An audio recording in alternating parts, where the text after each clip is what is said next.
Colossenses capítulo 2, versículos 2 e 3. Por incrível que pareça, o texto é Colossenses, mas eu escrevi no iPad Filipenses, acredita nisso? O texto é de Colossenses, não sei o que Colossenses veio fazer aqui, mas é Colossenses que eu quero, tá? Mas eu botei Filipenses aqui, por isso que eu estou lendo Filipenses, é Colossenses 2, 2 e 3. Para que os seus corações sejam consolados, estejam unidos em amor e enriquecidos da plenitude da inteligência, para o conhecimento do mistério de Deus, Cristo, em quem estão escondidos todos os tesouros da sabedoria e da ciência. Ó Deus, nós te somos gratos pela vida do Senhor Jesus. Te agradecemos porque nele se escondem todos os tesouros da ciência, da sabedoria, do conhecimento de Deus e do conhecimento humano. Por isso, Pai, nós nos colocamos na dispensação da Tua graça, pedindo que queiras aplicar essa palavra aos nossos corações, pois assim oramos e o fazemos, em nome de Jesus. Amém. Queridos, procurarei ser rápido, mas eu quero pensar sobre Jesus, o tesouro eterno. Quem durante agora as festividades de Natal ganhou algum presente? Levante a mão aí, quem ganhou algum presente? Meu pai, o povo está com dinheiro, olha aí, o povo aqui tem bala na agulha. E quem deu algum presente? Porque você ganhou, mas você deu? Ah, tá, a recíproca foi verdadeira? Kleber, você recebeu e ganhou? Isso, porque tem algumas esposas que estão espertas, só recebem e não dão, mas graças a Deus que o Kleber recebeu e doou o presente ali. Quando nós falamos em presentes, nós pensamos em agradar a pessoa a quem nós estamos presenteando. Geralmente o presente a gente compra de acordo com as características da pessoa que vai receber. Nós queremos abençoar, queremos trazer alegria para aquela pessoa que recebe, para que ela veja naquele presente a expressão do nosso amor, a expressão do nosso conhecimento. Tem pessoas que quando dão determinados presentes, as pessoas que recebem dizem: olha, você me conhece na íntegra, você sabe exatamente do que eu preciso, exatamente do que eu gosto. A palavra do Senhor diz: para que os seus corações sejam consolados e estejam unidos em amor e enriquecidos da plenitude da inteligência para o conhecimento do mistério de Deus, Cristo, em quem estão escondidos todos os tesouros da sabedoria e da ciência. Deus revela em Cristo consolo, amor e sabedoria. Deus revela em Cristo consolo, amor e sabedoria, porque Ele sabe que existem três coisas que o ser humano tem necessidade, três coisas das quais o ser humano não abre mão quando ele quer viver bem. Para que ele se sinta bem, para que ele esteja bem situado, para que ele se sinta encorajado, o ser humano precisa de três coisas: ele precisa ser ouvido, ele precisa ser compreendido e ele precisa ser perdoado.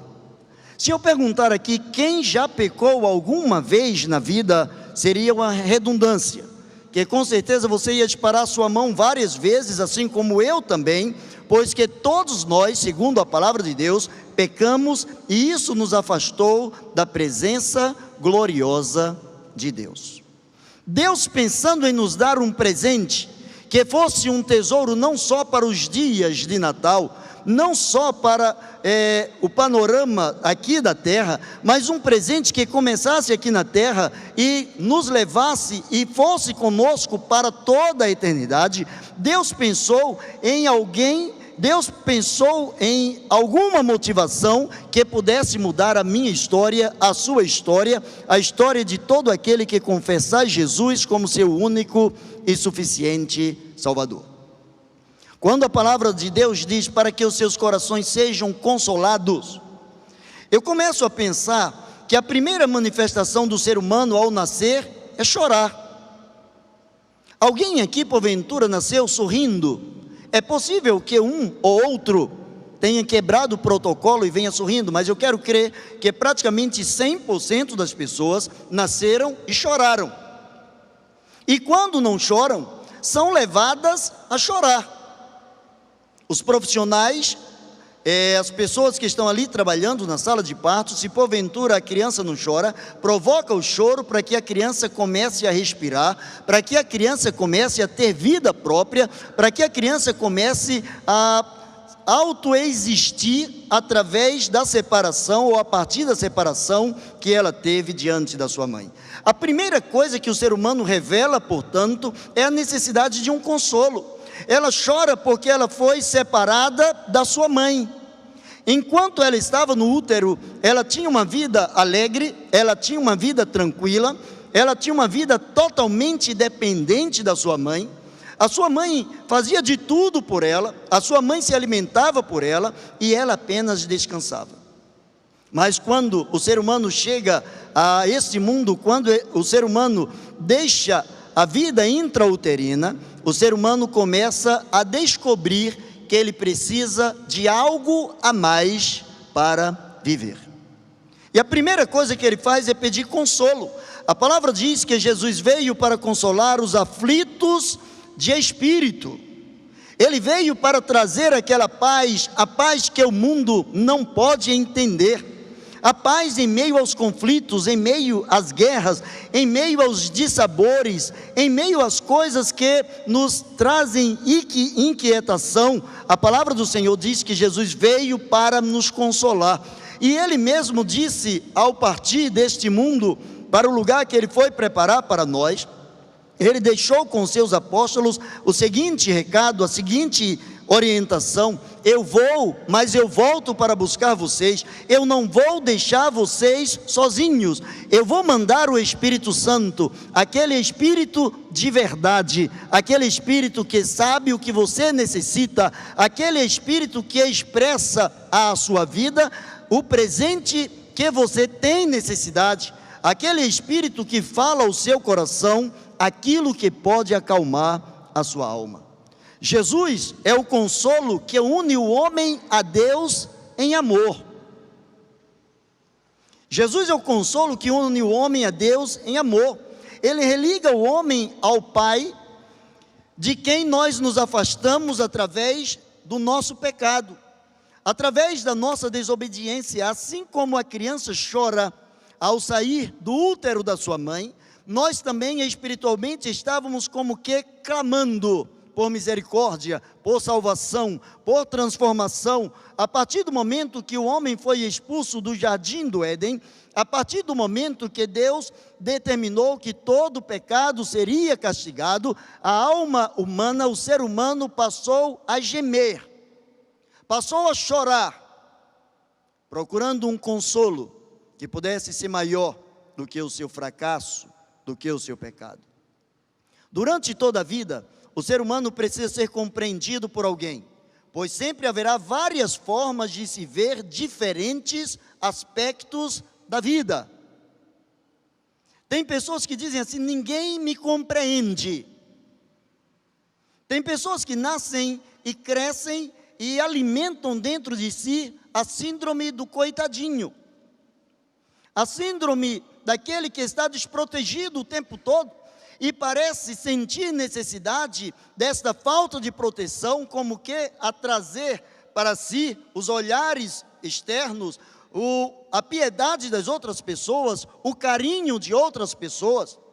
A palavra do Senhor nos mostra que isso gera um conflito dentro de cada um de nós, para que os seus corações sejam consolados. Só pode ser consolado um coração que está aflito. Um coração que está em paz, ele não precisa de consolo. Mas um coração que está aflito, ele precisa ser consolado. E isso gera conflito, porque por vezes nós choramos determinadas situações na vida, determinadas experiências, e as outras pessoas não nos entendem. Existe uma grande diferença entre compreensão e aceitação. Compreender é uma coisa, aceitar é outra.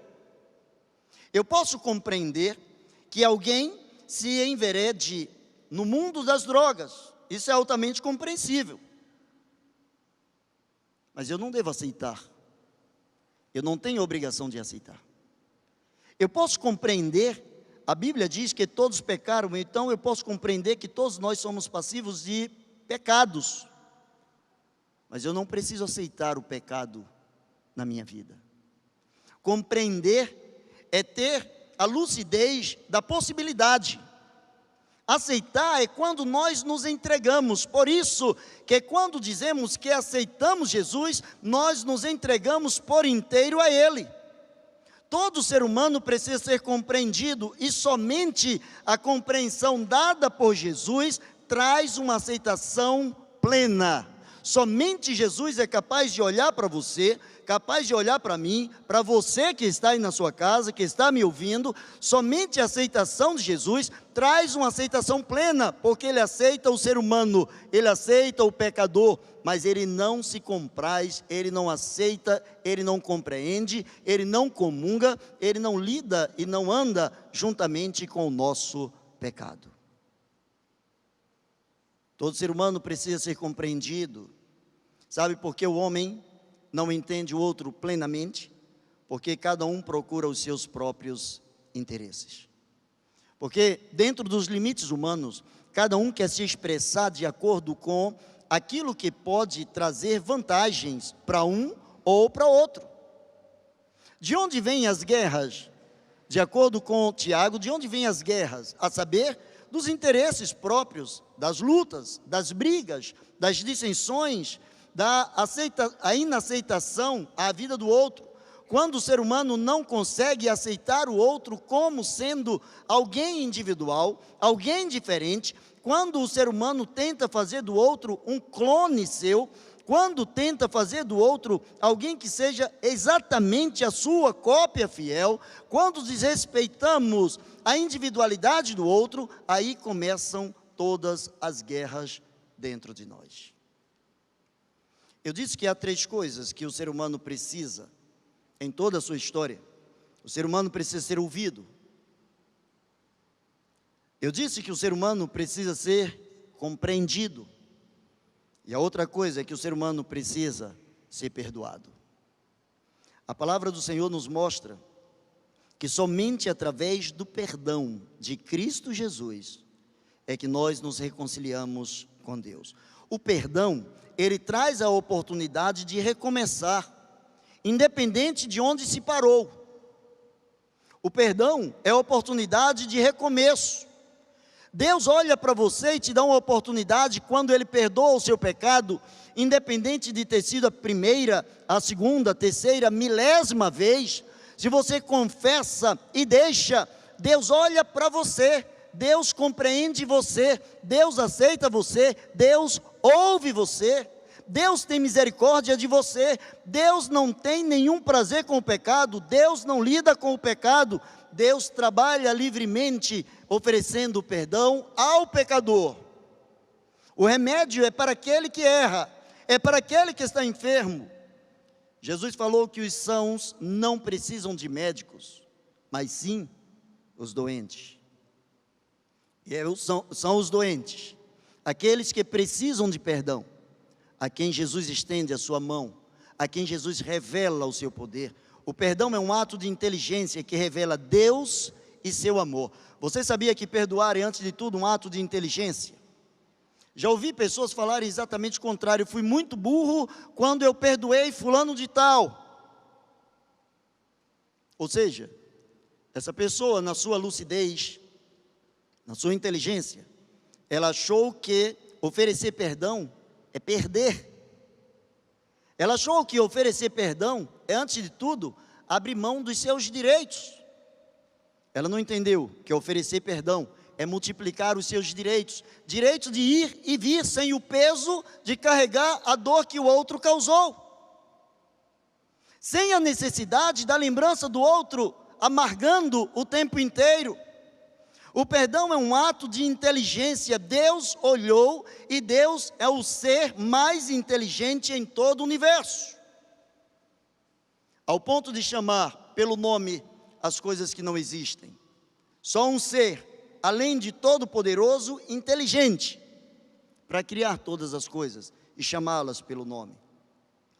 E a esse ser, ou desse ser, vem a capacidade de nos perdoar. Deus olhou para o homem criado à sua imagem e semelhança, e Deus começou a pensar como trazer esse homem para si, como resgatar esse homem, que punição poderia dar a esse homem, que tipo de investimento poderia fazer nesse homem, e Deus descobriu, só existe uma maneira de eu trazer o homem, de eu reconciliar o homem comigo, é oferecendo um ato de inteligência, mostrando a ele que eu estou abrindo mão do meu direito divino, eu estou abrindo mão do meu direito de condená-lo, e apenas condenar o seu pecado, destituindo, separando pecado de pecador.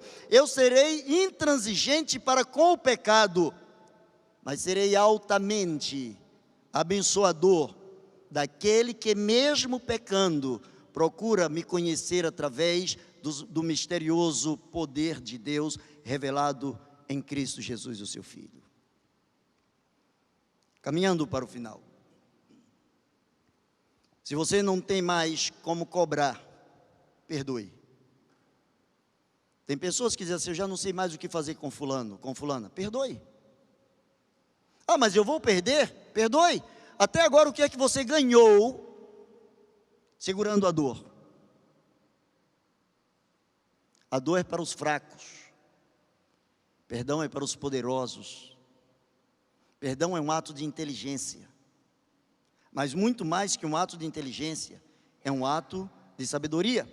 A inteligência colocada em prática na sua plenitude, ela é sabedoria.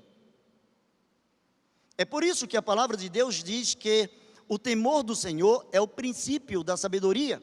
E o que é temer ao Senhor? Temer ao Senhor é, antes de tudo, praticar o conhecimento. Quem pratica o conhecimento, Tiago diz, que é aquele que não é apenas ouvinte, mas é praticante da palavra, esse verdadeiramente tem um compromisso com o Senhor. Mas aquele que ouve a palavra de Deus e não pratica, diz Tiago, que ele é semelhante à onda do mar. Existe e logo deixa de existir, cresce e logo desaparece. A inteligência, quando ela é colocada em prática, conhecimento colocado em prática, é visto como sabedoria. O que é que você conhece de Deus? Se você conhece e não pratica, você pode ser inteligente, mas não é sábio. O mundo está cheio de pessoas inteligentes. Deus deu ao homem a capacidade de descobrir o átomo. E o que o homem fez com o átomo que ele descobriu?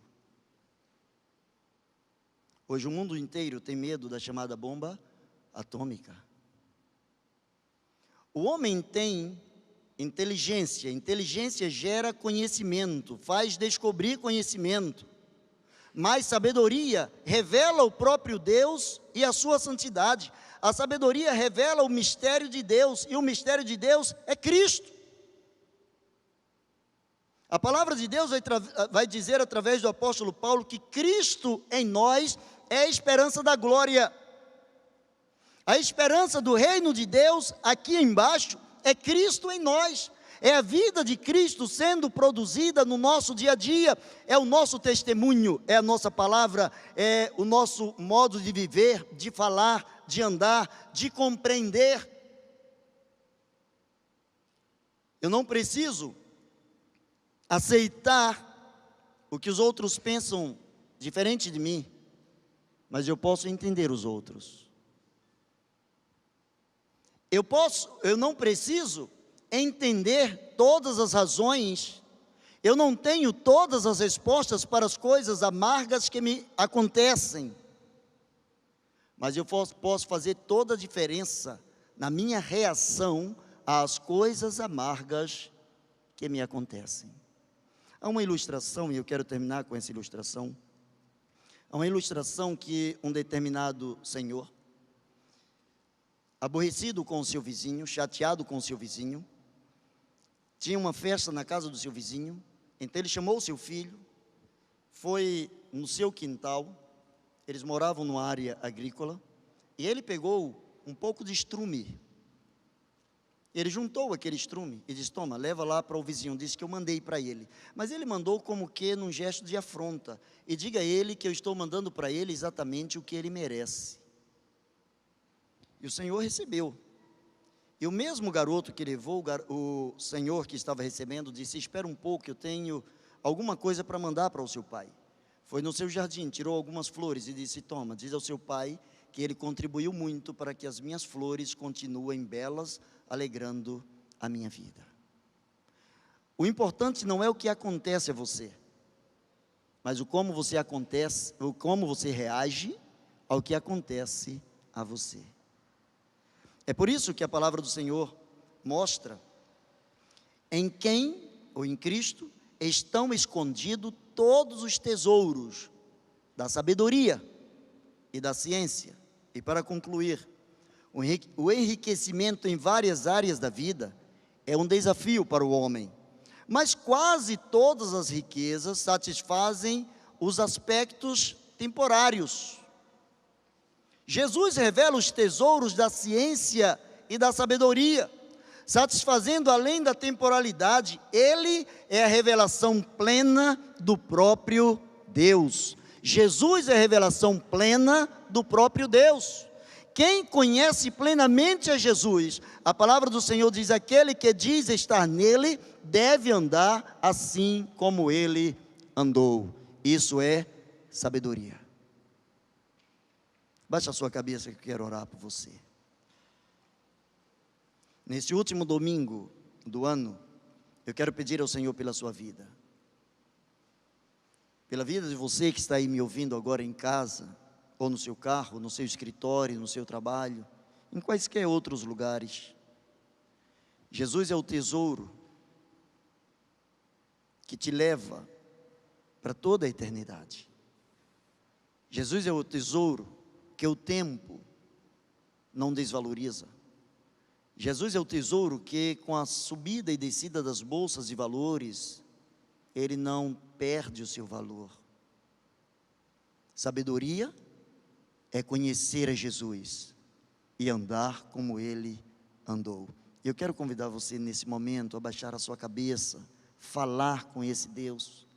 Se você, até agora, no final deste ano, você ainda não fez uma entrega de vida pessoal ao Senhor Jesus, mesmo você que está aí em sua casa ou em qualquer um outro lugar, se você deseja, em nome de Jesus, entregar a sua vida a Jesus, revelar diante de Jesus que você é um servo dele, aceitá-lo como Senhor e Salvador, pedindo que ele venha perdoar os seus pecados, que ele venha instalar dentro da sua vida o seu reino, eu quero que você nos faça saber.